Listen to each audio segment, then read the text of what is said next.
来看澳洲的气象局长表示讲，今年拄着适应现象，澳洲东南部因为春天的效应，随时拢有发生像那大火可能哦。伫新南威尔斯嘛已经发生几10件的火烧的事件咯，有真侪间学校拢暂时停课。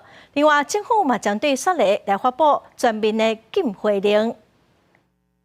连续5天无啥正常的春季的热天气，和澳洲东南部各地天气是热国翕。造成温度比国家平均值悬做摄氏16度。经过评估，有引起森林大火的风险。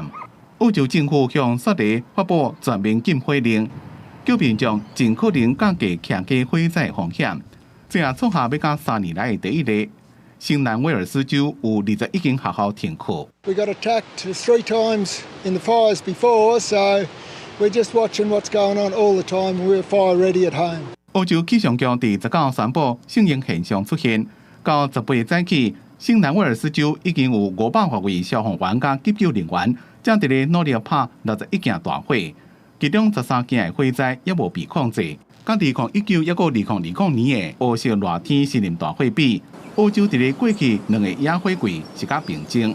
当年的森林大火受到要甲是一个土耳其面积的地区，并且造成33人死亡。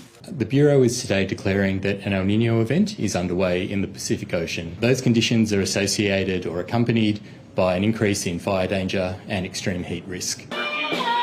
另外，伫纽约气候州伫17开始进行，上班规民众来到曼哈顿，伫咧联合国总部大楼头前大声喊声，那是希望美国政府减少使用化石燃料，也提出对联合国代表一个世界各国领袖。 积极对抗气候变迁的强烈诉求。We cannot eat coal, we cannot drink oil, and we cannot have any new fossil fuel investments, and that is coal, oil, and gas. 纽约气候周经伫咧纽约联合国总部商务营的时阵举行，重点是伫咧生物多样性、永续投资等议题，也为联合国气候变迁高峰会来暖身。公司新闻新乐配编辑。